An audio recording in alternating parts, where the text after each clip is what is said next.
Bienvenidas y bienvenidos al Despacho 42, el podcast de los estudios de informática, multimedia y telecomunicación de la UOC.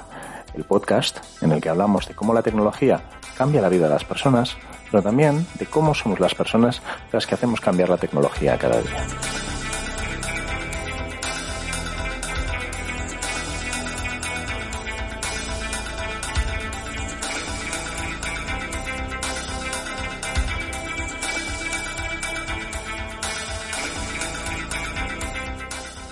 Bueno, a ver, Dani, ¿cuál era tu excusa para hacer campana la semana pasada? El mes pasado. Excusa, pero si yo estuve ahí, o sea, a ver si me disteis mal el enlace o algo, porque yo estuve esperando todo el rato. Bueno, diría que tenía mucho trabajo, pero como que vosotros también teníais mucho trabajo, creo que no tengo excusa, o sea, no pude. No coincidí en el momento y el lugar adecuado. Ajá, sí, te habías perdido con la TARDIS del Doctor Who y acabaste en otro momento. Efectivamente. En un universo paralelo. Bueno, en fin. Pero para el episodio de hoy, si te quedas... Aquí estoy. Oye, Susana, ¿tú el tema NFTs, que es lo que queríamos hacer hoy, lo tienes controlado o no lo tienes controlado? No sé nada. Aparte, bueno, alguna lectura muy superficial y el hecho que todo el mundo está hablando de ello, que tiene que ver con el mercado del arte, formas de certificar, pero no, totalmente. Vale, y entonces, yo lo que había pensado, si os parece bien, es que en los estudios tenemos a Víctor García Font, que es el crack de blockchain y pues, había pensado en invitarle, ningún problema, supongo. ¿Tanto? No, claro, es el que sabe. Y además explica muy bien. Sí, eso lo tiene. Y entonces lo que me falta es alguien del mundo del arte que tenga alguna relación y que sepa un poco de qué va el tema NFTs. ¿Tenemos a alguien? ¿Conocemos a alguien? Porque yo no. Yo va a ser que no. A mí así... Bueno, alguien que es artista digital, pero no solo, la Mónica Rikic, que ya la hemos tenido al podcast. Bueno, sí esto habría que explicárselo al público, sí, porque es nuestra invitada de Schrödinger. Oye, pues hacemos una cosa. Yo contacto con Víctor, Susana contactas con Mónica y Dani, como es el jefe, pues dejamos que no haga nada, que es lo que hace habitualmente. Que es lo que se me da mejor, Bueno, pues venga. Como los jubilados mirando las obras, pero en versión online. Esto ya sería algo, ¿eh? Despacho 42, un podcast sobre tecnología para dummies, hecho por dummies.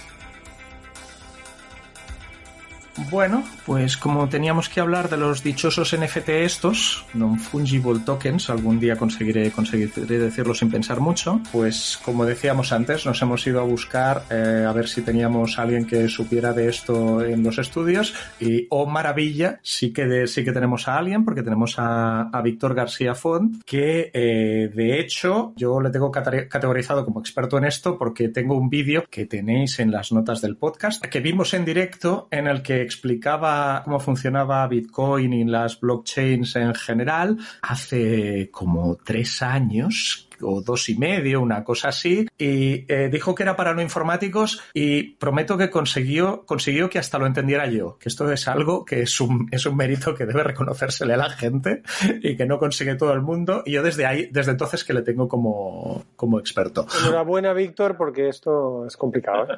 Sí, no está al alcance de todo el mundo. ¿Qué tal, Víctor? Bien, muy bien. Contento de estar aquí con vosotros. No hemos dicho, Víctor es profe con nosotros, porque si no nos hemos equivocado, ¿no? Esto de los NFTs que se ha puesto tan de moda tiene que ver con blockchain. Hasta aquí hemos llegado correctamente. Sí, de hecho, ya hablando de esto, básicamente yo me encargo más de estudiar la tecnología blockchain, y los NFTs son solo uno de los casos de uso que se puede hacer con esta tecnología.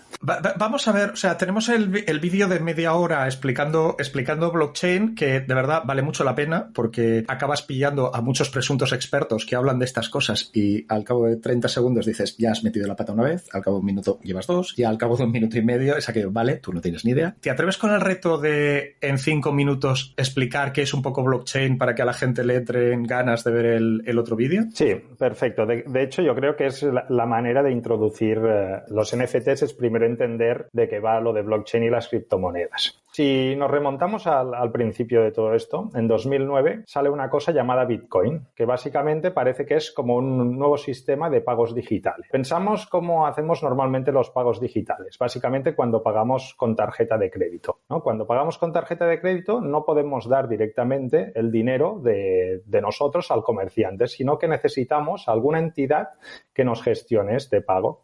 Básicamente los grandes bancos. Pues lo que conseguía Bitcoin era por primera vez hacer un sistema de pago digital donde no se necesitaba un gran intermediario para hacer el pago, sino que podíamos hacer casi un pago digital como si fuera en efectivo, o sea, de persona a persona. De todas formas, seguía siendo un pago digital y necesitaba algún intermediario. Pues este intermediario era una red peer-to-peer, que para la gente que no sepa qué es una red peer-to-peer, básicamente es una red como la de BitTorrent, que alguna gente la usa para bajarse vídeos y tal, pero que básicamente sirve para compartir distribuciones ficheros. de Linux. Utilizamos BitTorrent para descargarnos distribuciones de Linux. Exacto. Que quede claro. Pues para descargar distribuciones de Linux, pues es una manera eficiente porque cualquiera que ponga un fichero en esta red, o cualquiera que se conecte a una red peer-to-peer, está siendo cliente y servidor a la vez, a diferencia de las redes normales donde hay grandes servidores y muchos clientes. Por ejemplo, si nos conectamos a alguna plataforma de vídeo en streaming, tenemos a un gran servidor que está ofreciendo los vídeos y todos los clientes se conectan a este gran servidor. Esto sería como los bancos en los pagos. Cuando hacemos los pagos, todos nos conectamos a los servidores de los pagos que lo gestionan todo. ¿Qué pasa cuando cae el gran servidor de una de las plataformas de vídeo en streaming? Que toda la gente se enfurece porque no puede ver sus vídeos, ¿no? En cambio, si se conectaran a través de una plataforma peer-to-peer, como todo el mundo cuando se conecta es cliente y servidor a la vez, cuando empiezas a descargar el vídeo y verlo, lo estás sirviendo a otras personas. Y por lo tanto, solo con que caiga un nodo no es suficiente para que todos dejemos de ver los vídeos, porque habrá otros nodos que sirvan ese vídeo. Pues en una red como Bitcoin, en vez de servir vídeos, lo que estamos es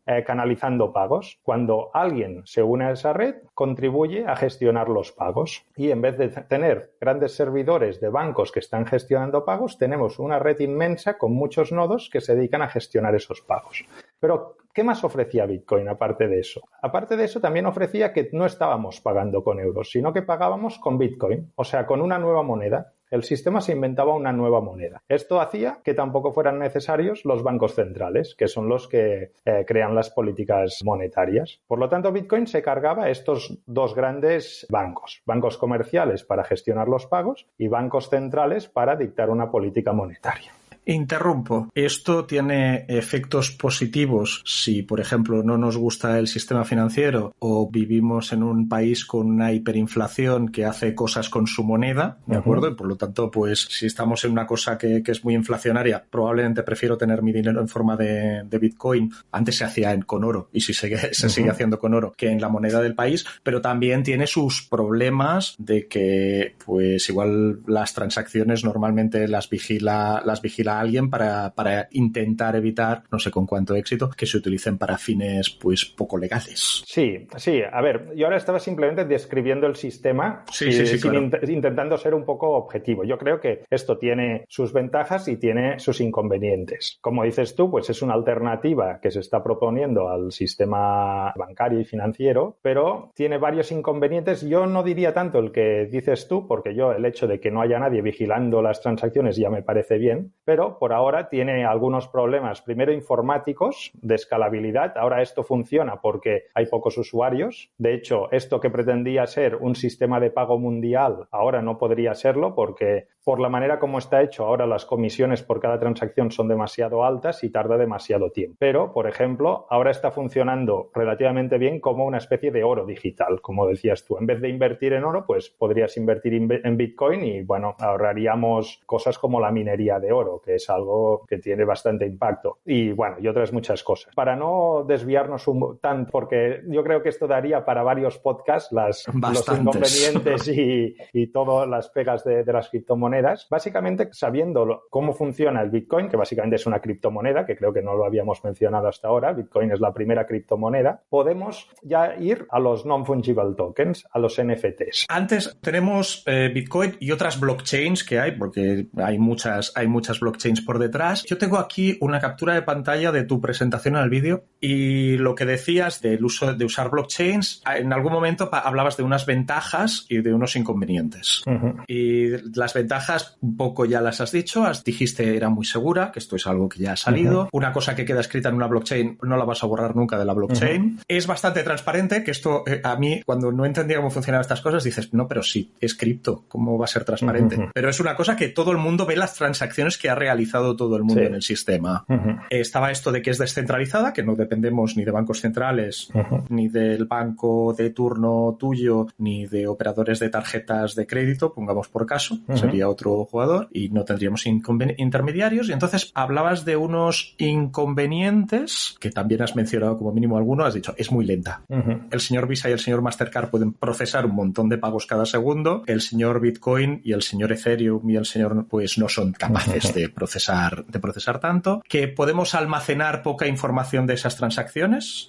Sí, de hecho, bueno, ya para acabar de introducir el tema, porque claro, igual hay alguien que en esto de blockchain es la primera vez que lo oye. Esta red peer-to-peer de la que hablábamos está almacenando, aparte de gestionar los pagos, también almacena todas las transacciones relacionadas con esos pagos y los relaciona de una forma distribuida. Tenemos que pensar que aquí es una red donde no hay una entidad que tenga superioridad respecto de las otras y, por lo tanto, entre todas las entidades tienen que compartir la información, o sea, un solo estado del sistema. Y para compartir ese estado es para lo que se utiliza esta especie de base de datos distribuida, que es a lo que llamamos blockchain. Básicamente la llamamos blockchain porque cada poco los usuarios van enviando transacciones a los nodos que procesan los pagos y estos nodos van acumulando las transacciones en un bloque de datos y ese bloque de datos, una vez lo tienen confeccionado, lo envían al resto de nodos y todos los nodos se van actualizando el sistema según los bloques que van generando. Que esos bloques, en lo que apuntamos es, César le ha enviado 17 bitcoins, que ya me gustaría a mí tener 17 bitcoins, a Susana y Susana le ha enviado 13 bitcoins a Dani. Sí, estos serían las transacciones. Me parece justo esto. Si yo fuera un nodo, me las enviarías a mí, y entonces yo las acumularía y publicaría un bloque con todos los datos. Y entonces ese bloque es el que se distribuye y se van encadenando criptográficamente. Y por eso, bloques encadenados, blockchain. De aquí sale la palabra. Y sí, como bien decías, el problema de blockchain es que, claro, es una estructura diferente para almacenar datos que está pensada para que sea distribuida y no tanto para que sea eficiente. Y para que no te tengas que fiar de nadie más que está participando en el sistema. Sí, claro. La gracia de que sea distribuida es que todo el mundo puede ver todas las transacciones que hay y comprobar que todo es correcto y que todo es como dice el protocolo que tiene que ser. O sea, Bitcoin ya tiene un protocolo, o sea, unas normas y los bloques, las transacciones, todo tiene que seguir esas normas y todo está publicado en esta blockchain. Y por lo tanto es por este motivo por el que es tan transparente y tan traceable, porque los bitcoins no se van de un usuario a otro directamente, uno dándole alguna información al otro, sino que todo el mundo publica en esta especie de base de datos distribuida la información de cómo se mueven y todo el mundo lo puede ver. Y es por eso que, aunque las criptomonedas se suele pensar que es una forma de pago anónima, no es anónima. Técnicamente se le llama pseudoanónima, porque si yo me mantengo en secreto debajo de una de estas direcciones de Bitcoin, o sea, yo me creo mis claves de Bitcoin, con una de estas claves, que es la clave pública, se deriva lo que es la dirección de Bitcoin, que sería una especie de número de cuenta bancaria donde todo el mundo me puede ingresar Bitcoins allí. Este número es público en la blockchain y, por lo tanto, si nadie sabe que soy yo el que controla esa dirección, pues yo sí que estoy en el anonimato. Pero a la que alguien sabe que esa dirección es mía, como todas las transacciones que me envían a mí van a esa dirección, pues sí que podrían tener información sobre el dinero que yo pueda mover. Y entre otras cosas, esos sistemas que garantizan que pueda estar distribuido y que nos podamos fiar todos de todos y que nadie va a hacer trampa, es parte de lo que haga que blockchain en general consume una cantidad de recursos informáticos y por lo tanto energía muy, muy alta. Sí, el consumo energético de la blockchain de Bitcoin es súper alto, pero súper alto estamos hablando del tamaño de países enteros. Blockchain consume tanto como Israel, quizás, entero. Con todos los medios productivos de Israel consumen tanta electricidad como Bitcoin. Claro, esto es súper exagerado, ¿no? Y esto es un problema porque, bueno, estaría bien consumir menos, ¿no? A todos nos gusta que no haya emisiones y todo eso. La cuestión es que decir que Bitcoin consume mucho y quedarnos aquí sería una manera superficial de tratar el tema. Porque primero tendríamos que ver si Bitcoin soluciona un problema que está consumiendo más energía que Bitcoin, ¿no? Y, por ejemplo, esto sería el oro. Yo no sé si coméis oro vosotros, pero para mí el oro tiene la misma utilidad que Bitcoin, que básicamente es... Yo una vez comí una nuez de macadamia empapada en oro, lo prometo. Me costó una pasta y tenía sabor de nuez de macadamia. Vale, pues retiro lo dicho. Se puede comer el oro y el Bitcoin creo que el oro no me alimentó mucho, que fue la nuez de macadamia la que me alimentó. O sea, que no fue muy inteligente. Sí. Vale. Bueno, pues la idea es que, con el oro puedes hacer joyas, ¿vale? Correcto. Pero básicamente el oro es una manera de guardar valor históricamente, ¿no? Y la minería del oro, pues tiene muchísimo impacto. Pues solo con que dejáramos de minar oro, podríamos decir que, de hecho, con Bitcoin hemos reducido emisiones. Después habría que medir cuánto consume el sistema bancario en general, que esto es que no lo sabemos y muchas de las cosas que se hacen de forma normal por el sistema bancario también las podríamos hacer con criptomonedas y sería muchísimo más eficiente. Y de todas formas, aparte de todo esto, Bitcoin consume mucho y se puede arreglar porque hay formas alternativas de guardar la información. O sea, por ejemplo, Ethereum, que funciona de una forma parecida que Bitcoin, aunque sirva para algo diferente, funcionan con un algoritmo para llegar a este consenso entre todos los nodos de la red que se llama Proof of Work, o sea, prueba de trabajo. La gracia de la blockchain, como hemos dicho, es que son nodos que tú no conoces, ¿no? Al final, los que están procesando tus transacciones. Entonces, ¿qué incentivo tienen los nodos de hacer las cosas bien? O sea, ¿por qué no cojo yo y cuando tú me envías una transacción, en vez de enviársela a Susana, pues me la envío a mí mismo? ¿Qué incentivo tengo de hacerlo bien? Pues el incentivo es que cuando haga estas cosas voy a gastar mucha electricidad. Y parece raro, ¿no?, que este sea el incentivo, pero la cuestión es que como es muy transparente y todo el mundo ve lo que se está haciendo, si se ve que hay una transacción irregular, nadie va a aceptar un bloque que pueda crear yo como nodo. Y como habré gastado mucha electricidad para crear ese bloque, nadie lo va a aceptar y perderé el dinero que haya invertido en electricidad, ¿vale? O sea, esta es la idea que hay detrás. Por eso hay que gastar mucha energía para incentivar a que la gente que está procesando los pagos lo haga bien. Vale, pero hay otras maneras de incentivarlos. Antes de llegar a lo de los incentivos, y esto es aquí prometo que no lo sé y que no estoy haciendo trampa y es una pregunta absolutamente honesta. Para hacer estas cosas, o sea, los mineros de Bitcoin famosos tienen unos cuantos ordenadores, muchos ordenadores, haciendo muchos cálculos matemáticos continuamente para conseguir esto que decías tú. Claro, yo, por ejemplo, tengo mi ordenador, yo no me dedico a la minería de Bitcoin, pero tengo en el ordenador un programita que se dedica a hacer experimentos de plegado de proteínas, que se utilizan pues para experimentos en universidades y toda una serie de cosas. Claro, mi ordenador está consumiendo electricidad también como un poseso. Yo me digo a mí mismo que esto es por el bien común y que está muy bien que le done este consumo energético a estas universidades que están haciendo estos experimentos. Por lo que tengo entendido, los cálculos que hay detrás de estas blockchains que funcionan con Proof of Work son cálculos matemáticos que no se acaban utilizando para otra cosa. ¿Se podría hacer una blockchain que tuviera un Proof of Work que, por ejemplo, plegara proteínas o resolviera algún problema así? Sí, de hecho hay algunas, pero no te animes con la respuesta porque sí que se podría hacer. De hecho hay algunas que creo que lo que propusieron es que la Proof of Work lo que buscara fueran números primos, que yo no sé si es la utilidad que tiene esto, pero bueno. Bueno, sí, esto lo podríamos discutir. Sí, pero bueno.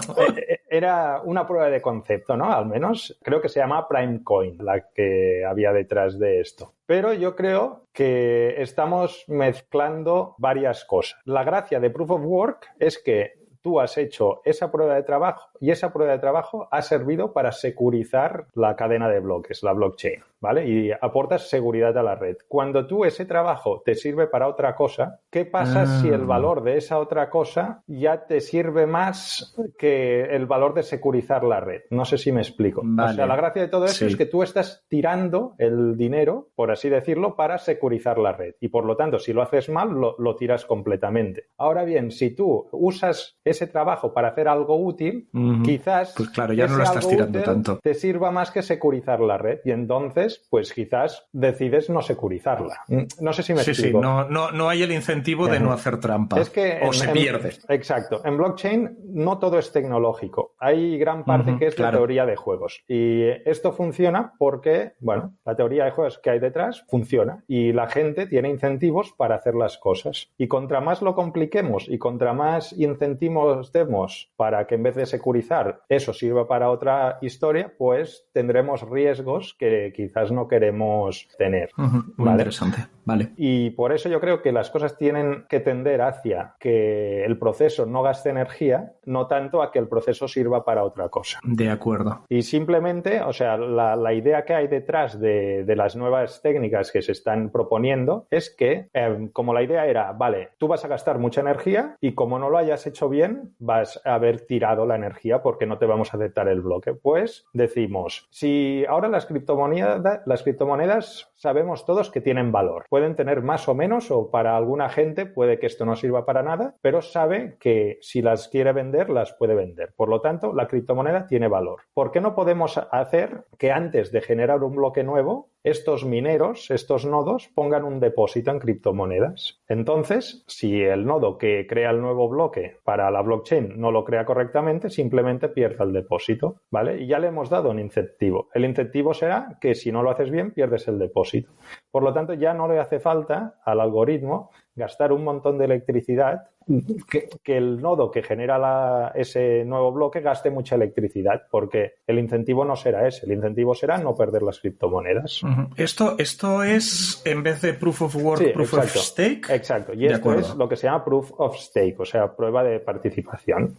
Tú vas a poner ese stake, o sea, ese depósito, para decir que tú vas a participar y vas a participar bien. Y como no participes bien, vas a perder el depósito y por lo tanto se acaba el consumo energético. Por lo tanto, aquí viene la otra cosa. Aunque Bitcoin consuma mucho y todos sepamos que esto es un problema que tiene solución. Y cuando Proof of Stake esté más probado en otras monedas como Ethereum, que lo tiene que desplegar dentro de poco, cuando esto se vea que funciona, si empieza a haber los incentivos para moverse hacia allí, pues podríamos acabar con un consumo tan grande como el de Bitcoin de golpe. Si todos los mineros acaban moviéndose a Proof of Stake, acabamos, o sea, este consumo que es del tamaño de Israel, pasamos a ser cero. Cosa que si lo piensas en otros sistemas como el bancario, esto no va así, porque yo puedo adoptar, yo que sé, en coches eléctricos para mover el dinero de un banco a otro, por decirlo así, pero si el otro banco no lo adopta, pues no sería tan radical el cambio. Creo que los incentivos de la banca tradicional no son precisamente estos, de reducir CO2 o etcétera. Perdón. No, sí, pero de hecho los incentivos en Bitcoin tampoco lo son. La gracia de las criptomonedas es que al final la gente no se une a esa plataforma por el bien común, sino por el propio bien. Pero los incentivos están tan bien montados para que al final el bien de cada individuo acabe siendo el bien común y las cosas funcionen. Y entonces se ha puesto de moda esta cosa de los non-fungible tokens, que es una manera de comerciar con arte con arte o con otras cosas que no tendrían por qué ser arte, sobre una blockchain. Y que yo he estado leyendo y que de hecho esto se le ocurrió a alguien en 2014, pero que es en los últimos 6 meses que le hemos comenzado a dar mucho eco a estas cosas. Sí, de hecho los non-fungible tokens, los tokens no fungibles, ya llevan en blockchain desde bastante tiempo. Yo creo que el primer caso así de impacto fue de un juego llamado CryptoKitties, que yo creo que se lanzó en 2017, si no me equivoco. Sí, yo tengo un artículo de un señor que se llama Neil Dash, que es muy majo, que explicaba que esto, como mínimo que él y un compañero suyo planteó la idea en una hackathon de arte y mundo digital allá por 2014, pero que en aquel momento pues sencillamente se habló del tema, pero que impactó que él hizo el experimento de comprar algo que le costó $4, pero que pocas cosas más se vendieron y que sencillamente obviamente están allí en aquella blockchain. O sea que en 2016-17 en el mundo de los juegos ya comienza a funcionar estas cosas. Sí, pero bueno, claro, al final para que las cosas tengan impacto tienen que confluir bastantes cosas. No es solo ser el primero en sacar algo, sino que se lo digan a Facebook, que no fue la primera red social, ¿no? La cuestión es que con los non-fungible tokens lo que alguien ideó es que podríamos crear un tipo de criptomoneda, pero que se diferenciara de las otras monedas. O sea, vamos a ir al mundo real. Si yo tengo €1 y tú, César, tienes €1, a mí me da igual tener tu euro y que tú tengas mi euro, ¿no? Básicamente son dos tokens, que podríamos llamarlo, intercambiables. Da igual uno u otro. Y de hecho, cuando tú te conectas a tu cuenta bancaria, ¿no? Allí te sale que tienes quizás 1.233 euros. Pero no te salen 1.233 moneditas. No, ni me dan los números de serie de los billetes que hay detrás. Exacto. Porque a ti te da igual uno que otro. Tú simplemente sabes que tienes esa cantidad. Bueno, si los números son primos, molan más. Pero bueno, estos son manías mías. Vale, sí. Eso ya es cosa tuya, sí. Pues en Bitcoin viene a ser lo mismo. Tú, a lo que le importa a un usuario es tener pues 1,3 bitcoins, pero no le importa tener un bitcoin en concreto. Ahora bien, los non-fungible tokens, en vez de un token que representa una moneda, lo tenemos que pensar como un token que representa un cromo, ¿sabes? Tú cuando coleccionabas cromos de pequeño, quizás en tu caso, César, todavía los coleccionas ahora, ¿no? Pero alguien que tenga un cromo de Iniesta no es lo mismo que tener un cromo de Messi. Sí, no, vamos a ver, o sea, yo esta mañana leía el primer TVO de Superman, que había muchos TVOs de Superman, pero se ha vendido uno en una subasta por 2,7 millones de euros. Claro, y esto ya es extremo, o sea, ya no es solo un cromo por otro, es que tú quieres ese cromo concreto, el de una edición concreta. Pues eso es, la cuestión es que de forma digital no teníamos forma de hacer esto hasta los non-fungible tokens. Antes, cualquier cosa digital la podías replicar cuando quisieras. Hacías Control-C, Control-V, ¿no? Y la tenías replicada. Y claro, las cosas digitales tenían el valor que tenían, por así decirlo. ¿Qué pasó con los non-fungible tokens y gracias a la blockchain? Que tú tienes una forma de tener activos digitales que puedan tener un propietario y que además quien controla quién es el propietario de esto no es nadie concreto. O sea, somos todos, todo el mundo que se quiera unir a la blockchain participará en esta gestión y por lo tanto son activos digitales mundiales que pueden tener un nombre y un apellido. Vuelvo a interrumpir. Sí.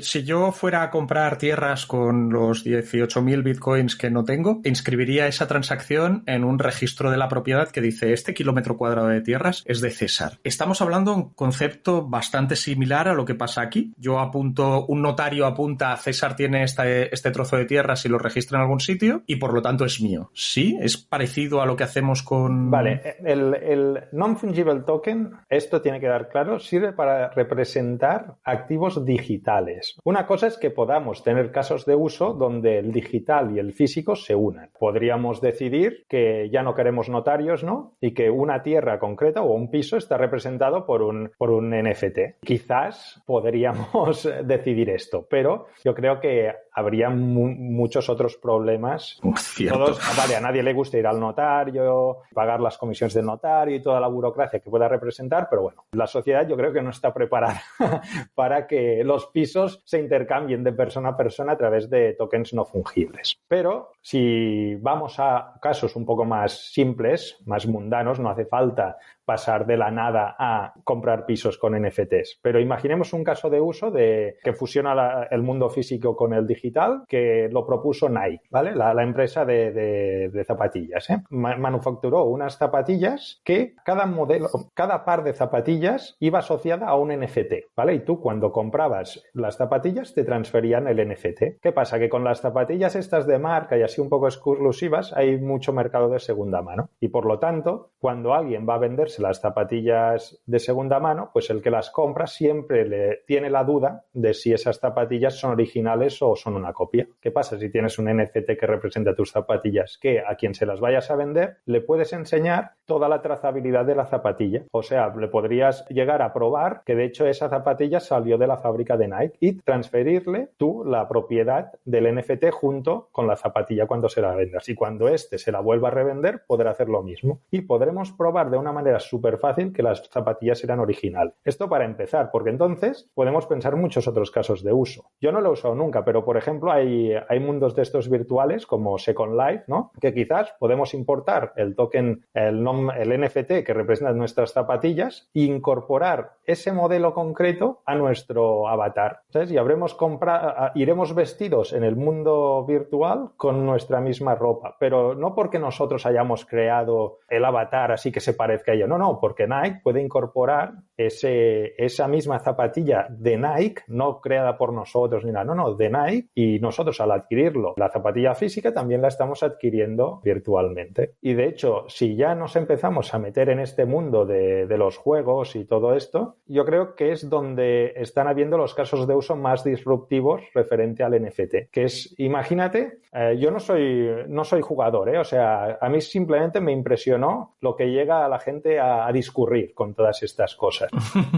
Un mundo como World of Warcraft, ¿vale? Donde la gente, bueno, hace como pequeñas aventuras de rol y tal, ¿no? Y de vez en cuando, pues puedes encontrar una espada allí, que es una espada súper chula que te da no sé qué poderes. Ahora, esa espada la controla World of Warcraft. Básicamente, yo la encuentro allí y, bueno, la puedo usar yo. Si World of Warcraft habilita como una especie de marketplace, igual la puedo vender en el marketplace. Pero básicamente estoy restringido para lo que World of Warcraft me permita. Ahora bien, si World of Warcraft creara esa espada como un NFT, podríamos abandonar World of Warcraft con nuestra espada. O sea, podría haber un marketplace que cree yo fuera de World of Warcraft donde se comercien los NFTs de World of Warcraft y cualquier otra persona pueda comprarme a mí directamente sin pasar por World of Warcraft mi espada. Pero todavía más que eso, porque si yo soy un programador, igual decido crear un mundo paralelo a World of Warcraft donde los NFTs de World of Warcraft también se puedan usar. ¿Y quién los podrá usar? Su propietario, o sea, el propietario que tenga ese token en la blockchain. Y podría crear un mundo donde combinara los NFTs de World of Warcraft con los de otros muchos juegos. Puedo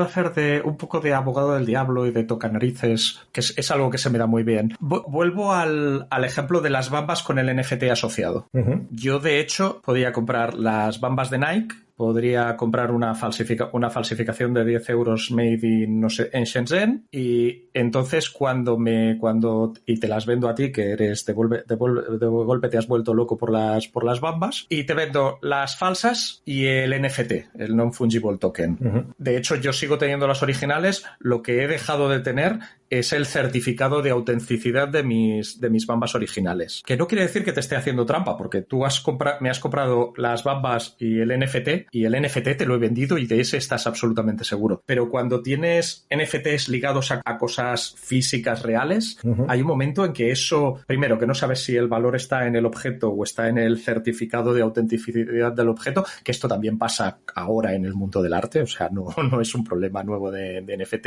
Es sencillamente que ahora ya no sé qué es lo que vale los 1.000 euros que te voy a cobrar por las bambas. No sé si es el certificado de que son de verdad o esas bambas que son de verdad o que las usó Michael Jordan en algún momento. No es demasiado un problema de NFT, sino que es un problema económico, entiendo. Pero estas cosas pueden llegar a pasar. Vale, entiendo que dices el problema de si tú llegas a falsificar unas bambas y me vendes el token original que habías comprado con otra. Exacto. Vale, eso entiendo que quizá podrías hacerlo. Otra historia es que esto lo podrás hacer una vez, ¿no? Sí, claro. Después ya no. El NFT ya no lo tengo. Pues eso, si te sale a cuenta llegar a saber falsificar un modelo concreto de zapatillas para poderlo vender una sola vez, me parece... Con unas zapatillas de 100 euros, estoy seguro que no vale la pena. Con una obra de arte de 1 millón de euros, a lo mejor sí. Aquí yo creo que el ejemplo tiene más sentido, ¿no? Que tú hayas adquirido un cuadro, ¿no? Con un NFT asociado, entonces tú decidas hacer la copia y vender la copia junto a tu NFT, ¿no? Vale, y ahora aquí tú tendrás un problema porque tendrás un cuadro que igual su valor sería $1 millón,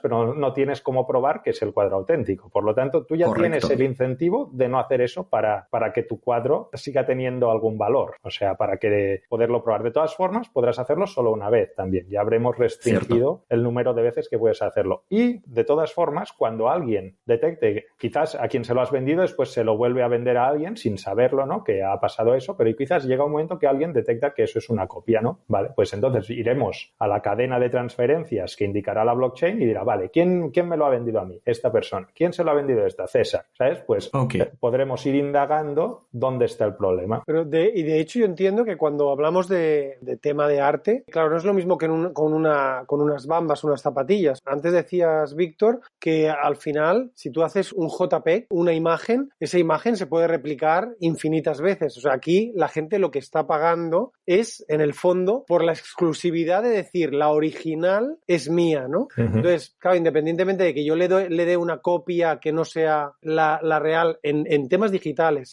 no debería ser un problema, ¿no? Porque al final siempre se puede recuperar la original, que la original, en el fondo, la puede tener todo el mundo. Lo que no tiene todo el mundo es la propiedad de la original, digamos, ¿no? O sea, me imagino un Banksy, que aquí podríamos tenerlo los 4, la copia exacta, pero yo soy el que he pagado y está mi nombre, por lo tanto el original es mío, ¿no? Entiendo que, claro, es más complicado, ¿no? Cuando estamos en el mundo digital, todo esto. Sí, pero de hecho esto te lo puedes plantear igual sin que sea digital. Si tú tienes un Picasso en casa, ¿cuánto te vale a que te hagan una réplica? Pongamos que te valga 1.000 euros, ¿vale? Pues tienes la réplica exacta de un cuadro de Picasso, pero ¿cuánto vale ese cuadro? 1.000 euros. No vale 10 millones y sigue siendo una réplica, pues tu JPEG será una réplica del JPEG original. Eso no quiere decir que yo comparta que se paguen millones de euros por un JPEG, pero al final el concepto viene a ser el mismo. O sea, yo si veo el cuadro de Picasso en mi casa, para mí, que yo no estoy relacionado con el arte, pues para mí tiene el mismo valor el Picasso original que la copia, porque para mí visualmente tienen la misma belleza. De todas formas, ¿cuál prefiero tener yo? El original. Aunque para mí representa exactamente lo mismo, ¿eh? Yo quiero el original. Sí, es que yo creo que aquí entra un tema que posiblemente Susana, que es experta en filosofía, etcétera, seguro que aquí hay toda una parte más de las motivaciones que nos mueven a las personas, etcétera, ¿no? Del tema de la exclusividad, el tema de la propiedad, etcétera, etcétera. Pero bueno, no sé si ahora es el momento, ¿no? Son dos niveles diferentes, ¿no? Una cosa es un certificado de propiedad comercial, o sea, una cosa es el mercado del arte, otra cosa es el amor al arte y disfrutar de obras de arte. Son mundos que se van intersecando varias veces, pero no es lo mismo, ¿no? Entonces, esto va de valor comercial. Entonces, tú puedes tener incluso una copia de artista, ¿no? Que no tiene un valor comercial, pero está hecha por el propio artista. Por ejemplo, en impresiones, grabados, todo esto se hace. Entonces, tú tienes EA, ¿no? Prueba de artista, o la copia 1 de 10. Entonces, esta tiene un valor. Si en lugar de ser 10 son 100, va a tener menos valor, etcétera, etcétera, ¿no? Pero, digamos, una cosa es el mercado, otra es el disfrutar. Por eso yo, tengo una posición muy radical. Creo que el arte debería ser público. Pero bueno, ya. Como mínimo es bueno. Ahí, sí, bueno, ahí... Todo es relativo. Y ahora falta definir buen arte, que ya nos meteríamos este es un berenjenal que no conviene. Oye, yo voy a aprovechar que la conversación ha acabado pasando de la tecnología. Víctor, gracias, porque yo creo que ha sido bastante interesante, que nos has aportado muchas cosas y que te has cargado alguna mala concepción que tenía yo. Pero si os parece, yo creo que lo que podríamos hacer es plantar a nuestro tecnólogo después de explotarlo pues como no sé cuánto tiempo ya, e intentar cambiarlo por alguien del arte, a ver si recuperamos esta conversación. ¿Os parece? Sí. Sería perfecto. Sí, de a Víctor primera le parece mano bien. y vivencial, ¿no? O sea, que alguien que los esté utilizando, alguien de arte digital, ¿no? Sí. A ver si localizamos a alguien. Víctor, sobre todo, muchísimas gracias por eso, que nos has enseñado, nos has explicado muchas cosas a Dani, a Susana y a mí, y espero que a unos pocos centenares de personas que nos escuchan con una cierta frecuencia. Muchísimas gracias. Gracias a vosotros. Gracias, Muchas Víctor. gracias, Víctor. Despacho 42, un podcast abierto sobre tecnología, porque la tecnología es demasiado importante para dejarla solo en manos de tecnólogos.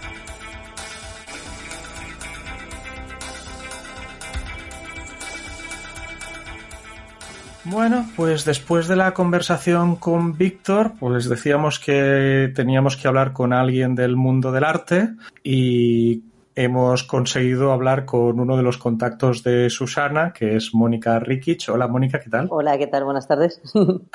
Mónica pone en tu web que eres artista digital y programadora creativa, ¿sí? Sí, creo que he puesto artista electrónica. Ahora últimamente me he cambiado el nombre. Ajá. Sí, porque había como nuevas tecnologías, ya hay como el que es nuevas tecnologías, que no, digital, ya todo el mundo se piensa que trabajas en formato digital como pantalla y yo en realidad trabajo con electrónica. Entonces digo, pues, pero igual me llaman para un bolo de DJ, pero... pero Bueno, en fin.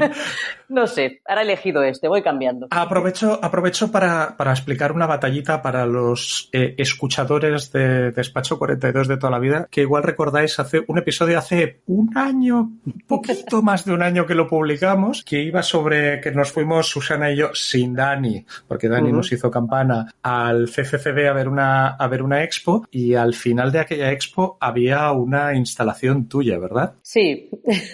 Y a Mónica en aquel episodio la invitamos y la entrevistamos y nos pasamos como una hora charlando súper interesante, y ese episodio del podcast no lo habéis oído porque el señor que graba el podcast, que es un poco inútil y que se llama César Córcoles, que soy yo, después procedió a borrar la tarjeta SD en la que habíamos grabado esto. O sea que, Mónica, pues eso, un año tarde, pero como mínimo te pido disculpas públicamente por haberte robado una hora de tu tiempo que no sirvió para absolutamente nada. No te preocupes, luego vino una pandemia mundial y ya... Sí, eso te pareció más grave. Lo tenemos todo en perspectiva ya, ¿no? Hasta la Guerra Fría, bueno, es que tenemos más años, no, es una tontería. Vale. Pero aprovechando, ¿nos puedes explicar un poco cuál era aquella instalación que, por cierto, a mí me gustó bastante, y así explicarnos un poco cuáles son el tipo de proyectos que haces tú como artista? Sí, coincide justo que va a volverse a exponer esta pieza en el mes de julio, en una versión un poco más, mejorada, obviamente, con la experiencia aprendida más expositiva para el proyecto de Terrassa Comisariat. Y, bueno, esto será, creo que, si no me equivoco, el mes de julio. Mañana, de hecho, va a ser la rueda de presentación del ciclo. Y bueno, yo trabajo principalmente con el mundo físico, como estaba comentando, soy artista digital, pero me gusta trabajar más con electrónica, con los objetos, todo lo que se puede salir un poco de la pantalla. Entonces, últimamente, desde ese proyecto que se llama Madre de Robots hasta el día de hoy, de hecho desde el año 2018, me focalizo bastante en reflexionar en torno a la inteligencia artificial a través de la creación de robots conscientes, ¿no?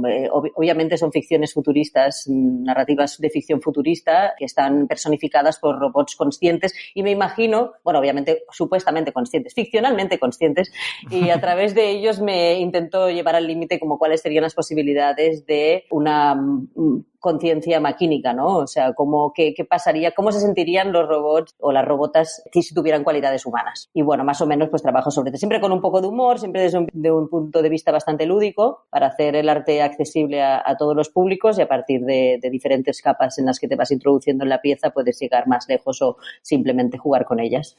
Sí, cosa que hicimos un ratito, ficcionalmente inteligentes, pero como mínimo emocionalmente se les coge cariño a los robots aquellos cuando dan vueltas por ahora tengo uno expuesto en Etopía, en Zaragoza, que es un robot que tiene el síndrome del impostor, porque lo ofrecen, lo exponen como arte y es una computadora y no puede ser incomputable, ¿no?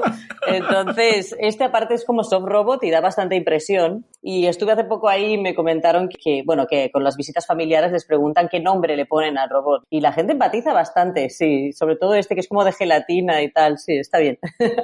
¿No te han robado nunca una pieza?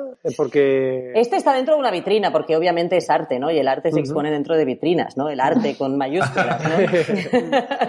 Claro, y esto también le debe provocar problemas emocionales al robot encerrado en una vitrina. Claro, sí, habla y dice, ¿por qué me obligas a hacer arte? No, es bastante curioso, sí. Lo podéis visitar en la web si queréis ver el vídeo. Y habrá enlace en las notas del podcast.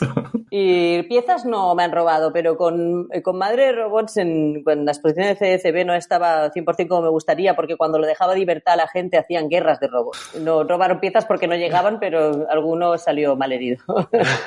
Y estás, o sea, ahora mismo tienes esto de Zaragoza, que es una exposición, dentro de una exposición que se llama Visionarias, ¿puede ser? Sí, exacto. Es que cuestiona, bueno, habla sobre la creatividad en colaboración con inteligencia artificial. Que mi obra no utiliza nada de inteligencia artificial. Era precisamente eso, una crítica. ¿Sabes? Ajá, es decir, genial. pues cómo sería el supuesto, ¿no? Y tienes Madre de Robots, que estará en Tarrasa, y he visto por la web que en junio o julio tendrás una pieza en una exposición de Caixa Forum en Madrid, ¿puede ser? Sí, exacto. Y de aquí poco saldrá otra pequeña pieza que voy a hacer para Neo en Cosmo Caixa en el mes de mayo. Sí, ajá, y también en la línea misma de robots y cosas raras. Pues habrá enlaces. Yo solo he visto una cosa, confieso, como mínimo en directo, y puedo prometer que a mí me gustó. Muchas gracias. Tuve mis sentimientos con esa pieza. Fue un proceso duro. Interesante, no, simplemente marcar que el comisariado de Neo es de una compañera nuestra, de la Irma Vilar, y de Pau Alsina. O sea, exacto. También profe de la UOC. Profe de la UOC, los dos. Esto me lleva a mí a pensar, y así vamos tirando hacia esto de los dichosos NFTs, que yo siempre me he preguntado y me he cuestionado, alguien que se dedica al arte, en general, yo es que me encanta, soy una persona tremendamente conservadora y me encanta tener una nómina a final de mes porque me temo que tengo una hipoteca que pagar, que si no, yo trabajo por dinero. Ahora que no nos oye Dani, que es el jefe, pues yo esto lo hago por dinero. Cuando alguien se dedica al mundo del arte, a mí me da la impresión, y hasta creo que tengo bastante de razón, que hay unos pocos artistas que se ganan muy bien la vida, un conjunto más grande de artistas que probablemente vive pues aproximadamente igual de bien que yo y que no tiene problema, pero que ganarse la vida con el mundo del arte es complicado. Una artista profesional, esto dicho entre muchas comillas porque ha sonado fatal, pero alguien que se dedica al mundo del arte, para llegar a fin de mes, aquí no tenemos por qué hablar de ti, pero un pintor, un escultor, un artista electrónico, digital o lo que sea, tiene que haber mucho artista que se gana la vida con otro trabajo. Bueno, sí, mira, en cuanto a los pintores y escultores y ceramistas, por lo menos tienen un epígrafe de la alta de la seguridad social, ¿no? Bueno, de Hacienda. Los artistas digitales ni tan solo tenemos eso, tenemos que estar dados de alta de varias cosas, con lo cual también te hace un poco, ¿no?, llegar a la conclusión de que a mí esto me lo dijeron también una vez en la universidad, ser artista es tener muchos sombreros, ¿no? Y ir poniéndote los diferentes. Pero yo creo que también es parte de un todo. Tú puedes ser artista, o sea, trabajar principalmente de artista y luego no dejas de hacer otras cosas, porque del mismo modo también te enriquece. Por ejemplo, la docencia, por ejemplo, ya sea reglada o no reglada, ¿no? Estar en espacios educativos, ya sean comunitarios o universitarios, o dar unos workshops en escuelas de primaria, siempre es enriquecedor y es como parte también de ser artista. Yo no considero la docencia diferencia de arte, aunque en mi caso sí que es mayoritariamente, sobre todo en los últimos años, que es de arte de lo que vivo propiamente hablando, aunque yo creo que también, ¿cómo lo diría? No es tanto para mí, o sea, la pregunta que siempre se cuestiona, ¿no? La pregunta que siempre me hacen es la tuya es de arte. Yo creo que ese es el problema. Es un problema de educación, es un problema de concepción social de lo que es o no es un artista. Y un nuevo o no tan nuevo, en realidad, que es como que ya lo habéis comentado antes, agente tecnológico como puede ser un NFT, no va a dar una solución directa, en mi opinión, ya entrando directamente al tema, puede dar una solución a un cierto sector de artistas que ya están metidos en el mercado del arte, ¿no? O sea, a mí personalmente me parece una aberración que se vendan por $70 millones una obra dentro o fuera del mundo digital, ¿sabes? Igual que lo cobra un futbolista, me parece un poco extraño, ¿sabes? Lo que pasa es que cuando un futbolista cobra 70 millones no salen las noticias, cuando lo cobra un artista sí, bueno, eso ya es otra cosa. Correcto, sí. Pero a mí me parece que no se va a solucionar, no es una solución para que los artistas vivan del arte necesariamente el pasar por una solución tecnológica. Y el ejemplo que más lo podemos ver, para mí el ejemplo más claro es el tema de la música. La música fue el primer arte que enseguida se benefició de lo que es el mundo digital, enseguida estaban plataformas, tenías YouTube, tenías accesiblemente todo, siempre plataformas como Spotify. Y ahora sí vemos el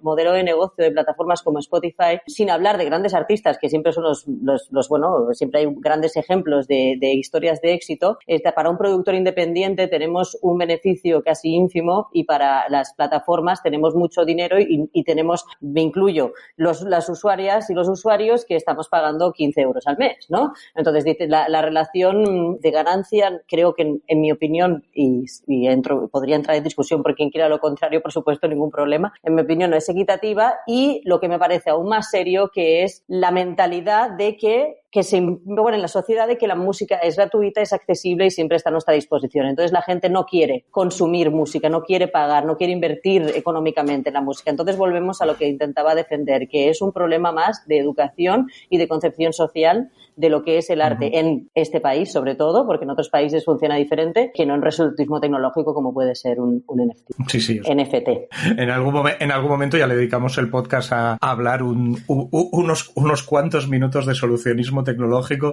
que es una cosa que a veces los tecnólogos opinamos, oye, 100 líneas de código van a arreglar un problema, y por sí solas casi nunca.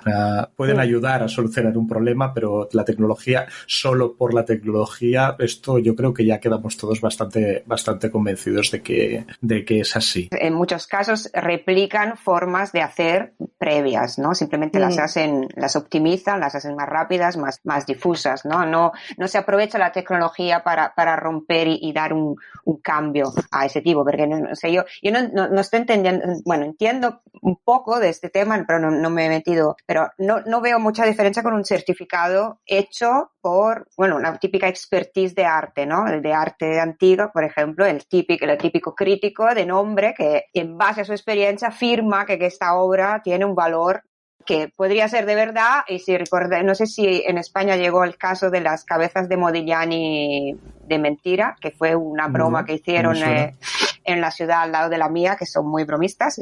Prácticamente de donde venía Modigliani originariamente, de Livorno, dijeron, en esta ciudad hay canales, ¿no? Entonces estos chicos dijeron, mira, hemos encontrado estas dos esculturas, y nada, empieza todo un proceso de reconocimiento, expertise, el crítico de arte más conocido en todo el país certifica que son de Modigliani, y luego estos dos chavales salen en la tele diciendo, mira, que lo hemos hecho nosotros en el garaje y después la hemos tirado ahí, y todo el mundo, grande descubrimiento de Modigliani, diferente, pero sí, es suyo, no sé qué, no sé cuánto, o sea que...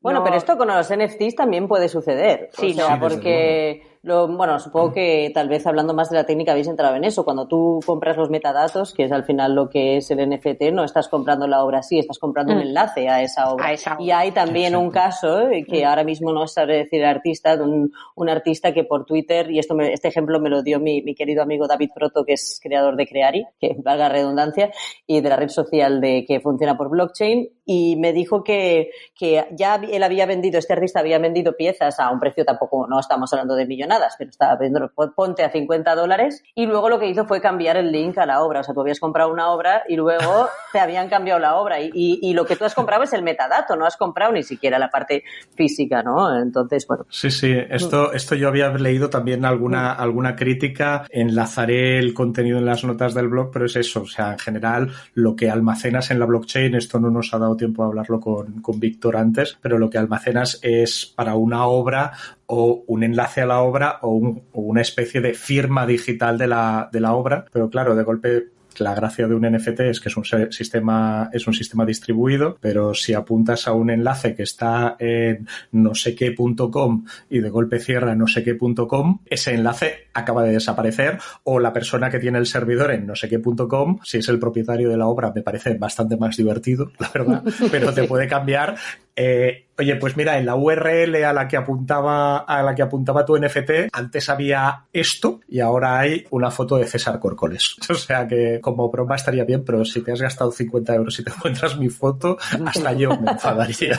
De todas formas, ¿le ves algo? ¿Tú crees que puede tener efectos positivos que se hable de estas cosas y que se trabaje con estas cosas si no solo se hace tecnológicamente, sino que se hace desde un enfoque social, desde un enfoque cultural, como artista, como alguien que está bastante metida en este mundo? Sí, bueno, yo hay que decir que mis obras, como he comentado antes, suceden en el mundo físico, entonces no me considero NFTable, por decirlo de alguna manera, o sea, por defecto.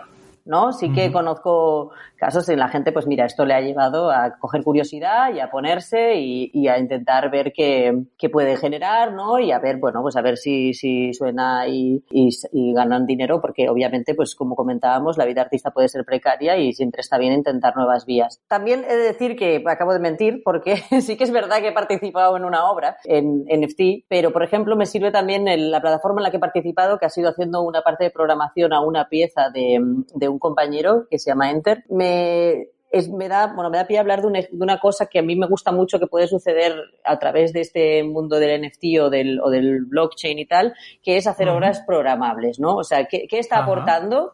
¿Qué está aportando de nuevo esto al mundo del arte? Más allá que noticias de galerías de arte haciendo lo que llevan haciendo millones y millones de años. Pero ahora en digital y con blockchain, bueno, que sale en prensa. Sí, exacto, ¿sabes? O sea, como ahora sale en prensa y antes, bueno, aparte es que son las mismas casas de subasta por lo general y todo, ¿no? Y los mismos grupos de música grandes y todo. Total, que sí, en Async, por ejemplo, que es esta plataforma en la que yo estoy, que no voy a entrar en que usa Ethereum y contamina mogollón, que eso ya seguro que lo habéis comentado. Se ha comentado, ha salido. Sí, se ha comentado, y para quien quiera saber sobre eso, Memo Atkin, que también es artista, ha hablado mucho sobre ello, y Arturo Castro también tienen todo su feed de Twitter súper interesante, que encima viniendo desde el mundo del arte, y de artistas que trabajan con inteligencia artificial y modelos de deep learning, que es de lo que más consume.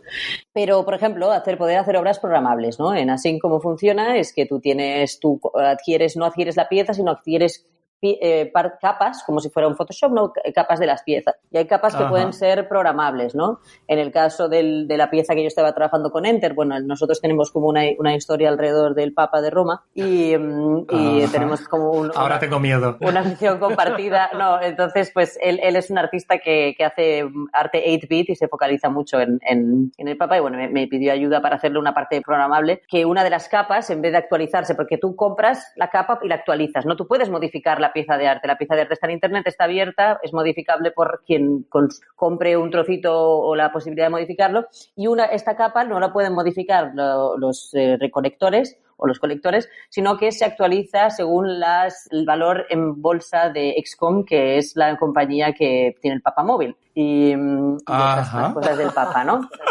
Entonces, bueno, yo le hice simplemente un script, y aparte desde aquí le pido disculpas porque me tardé bastante por hacer una cosa, pero bueno, me cogió en un mal momento, pero bueno, es interesante, ¿no? A mí ha sido mi inclusión en este mundo, de decir, ostras, ¿cómo funciona esto? Nunca he sabido que Ethereum tal, no sé, no es un mundo que nunca personalmente me ha traído mucho, y ha sido como tal, y luego explotó todo esto de los NFTs y digo, ostras, pues yo estoy aquí en realidad también, sin quererlo, pero con programación. Entonces eso me parece interesante, porque yo sí que me considero programadora y sí que puedo sacar outputs de programación. Entonces sí que es un medio en el que hay la posibilidad de hacer programación. En la misma línea tenemos la exposición que estuvo en Ferral de Cassie Reas, que es el creador de Processing, y que hizo una exposición súper bien curada, ¿no? En la que estaba Ana Carreras, que también fue profesora de UOC, también es una compañera nuestra y artista programadora que lleva muchos años en el mundo, y a otros artistas como Manoloide, que yo soy gran admiradora de él y de su trabajo, y bueno, eso les funciona muy bien, vendieron muy rápido, y luego, ¿qué se llevan? Pues que, bueno, tienen la exposición un cierto precio que valen las piezas, esa obra de, perdón, esto me había olvidado decirlo, es arte generativo, es decir, tú siempre que ejecutas la pieza nunca es la misma. Otra cosa interesante que sucede, ¿dónde, si no es en estos espacios, vas a comprar una obra de arte generativa, ¿no? Esto es un punto muy interesante. Y aparte, otra cosa que a mí me gusta mucho, lo que más me gusta a mí de blockchain son los royalties, ¿no? Los derechos de autor. Entonces, estos artistas, estos artistas que han vendido estas piezas, por cada venta posterior van a recibir el 10% de la ganancia. Ajá. Porque yo en lo que he leído, claro, tú haces un contrato en Ethereum que eres el propietario de esto y se pueden hacer smart contracts, todo esto es smart probablemente entre comillas, pero que puedes decir, oye, pues mira, pues vale, a Van Gogh nunca vio demasiado dinero por sus obras y después pues ahora valen 8 cifras, que es mucho dinero, estaría bien que como mínimo pues los herederos de Van Gogh, si es que queda alguno, se lucraran al menos un poco, ya que él no pudo, y que pues eso, si artista que vende hoy una pieza por 100 euros y resulta ser que mañana es el galerista el que la vende por 100.000, estaría bien que algo fuera a parar al artista original, que en muchas ocasiones no ve un duro y es un poco terrible. En esta plataforma eso sí se puede hacer. Sí, bueno, es en esa tecnología más bien. Yo supongo que el experto con el que habéis compartido antes sabría explicarlo mejor que yo, pero al menos en la concepción que yo tengo positiva, la concepción más positiva que yo tengo de todo lo que es el sistema blockchain es el poder hacer todo el seguimiento de royalties y todo, bueno, como recibir lo que acabas de decir, ¿no? Recibir lo que es justo. O sea, es que yo creo que hay muchas cosas, pero como ha dicho Susana antes, si es que nos focalizamos en replicar en el metaverso el universo que ha fallado, mal vamos, ¿sabes? Entonces, sí, o sea, si vamos a amplificar los problemas existentes, pues nos podíamos haber quedado en casa. Claro, y una cosa muy curiosa, la que comentabas, bueno, lo de la galería de arte, estaba analizando un artículo que salió en La Vanguardia y había una persona que era, no voy a decir su nombre, pero que era como, tenía una plataforma de exposición y tal cual, o sea, era como una marchante de arte, digamos, y me hacía gracia porque hablaba de esto precisamente, y decía, no, porque pueden hacer sus royalties todo por tal, ¿no? Por blockchain y los artistas pueden prescindir de los intermediarios. Y yo pensé, ¿qué necesita tener una marchante? Ya, pero una marchante de arte que está apoyando como lo de los intermediarios. Me parecía todo como muy loco, no llegaba a entender, ¿no? Es decir, sí, no, el nivel de falta de comprensión que hay en estas cosas es bastante alarmante. Sí, o en realidad qué hay detrás, ¿no? O sea, lo que estás es hablando, ¿no? De dándole bombo y tapando todas estas cosas, tapando lo que es la promoción del arte digital de cosas que nunca han podido pasar fuera del mundo blockchain. El interés que está teniendo y la percepción que está teniendo el arte digital gracias a esto, todo perfecto. Lo que pasa es que también hay un artista que a mí me encanta, que se llama Michael Candy, que es un artista australiano de robótica, y hace poco puso un post y puso, no todo es NFTable. Y eso también tenemos que tenerlo muy claro. Hay de todo, tiene que convivir todo, no todo es blanco o negro, súper o nada, ¿sabes? Entonces... Sí, no, iba a haber, bueno, espero que haya buenos usos de blockchain, y que hay malos usos de blockchain, pues esto sí que podemos poner la mano en el fuego, que se quemará un poco, pero seguiremos teniendo razón. Sí, aparte, y perdona, que si yo voy hablando.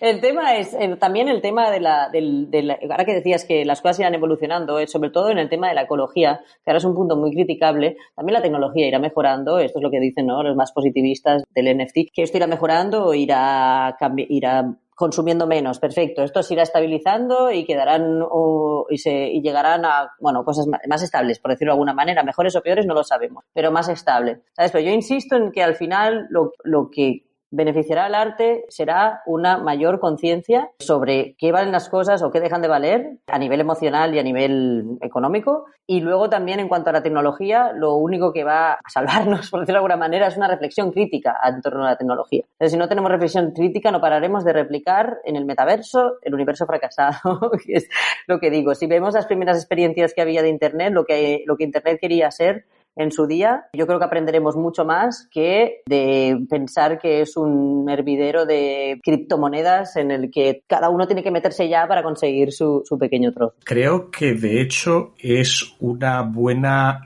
reflexión final o casi reflexión final. Aquí siempre damos la oportunidad de, yo meto la tijera pronto porque soy así de mala persona, pero creo que es un buen punto. Quedarían cosas por decir, que quedan muchas cosas por decir, pero quedarían cosas por decir en el marco de este episodio. Sí, yo creo que al final es una reflexión final porque es la reflexión de las reflexiones, o sea, es lo que no hemos aprendido, y esta sí ya lo dejo como reflexión final, lo que no hemos aprendido y lo que estamos, en lo que al final, que tener la idea, primero, le damos una vez con Bani Brusadin tuve una charla hace poco y él dijo una frase que a mí me gustó mucho, que fue, le damos demasiada importancia a la tecnología, primero de todo. Yo creo que sí, le estamos dando, igual que con la inteligencia artificial, que es como yo intento reflexionar y tal, les tenemos un dios mitológico ahí que es la tecnología, y eso ¿a qué conlleva? A que la gente crea que no tiene nada que aportar.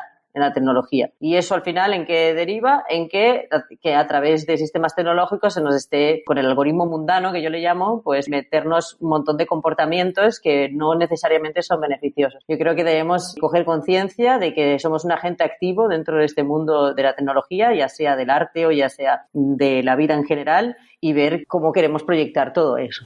Y ahí ya sí que ya reflexión final. Muy alineada, todo se ha dicho y sin intencionalidad con lo que solemos decir al principio del podcast, que es que nos preocupa cómo las tecnologías afectan a las personas, pero que también deberíamos preocuparnos, y nos preocupamos, de cómo las personas podemos afectar a la tecnología cada día, intentar como mínimo hacerla un poco mejor. Pues ahora, si os parece, igual sí, lo dejamos aquí. Muchísimas gracias, Mónica, y felicidades porque eres la primera persona que repite como invitada en el podcast, a pesar de que no eres la primera persona que aparece dos veces en el podcast.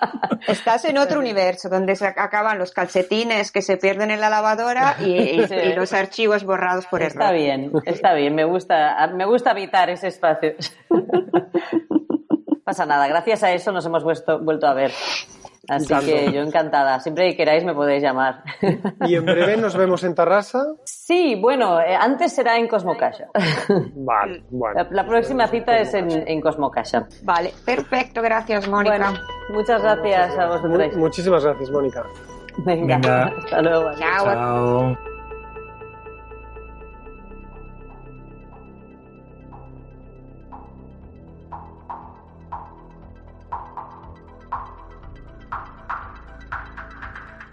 Muchas gracias por haber escuchado otro episodio más de Despacho 42.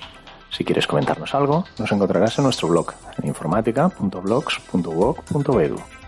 También puedes ponerte en contacto con nosotros con el hashtag Despacho42 en Twitter. Y si quieres ayudarnos, suscríbete a Despacho 42 en tu aplicación de podcast favorita. Ponnos nota, déjanos un comentario y, sobre todo, recomiéndanos a un amigo. Hasta la próxima.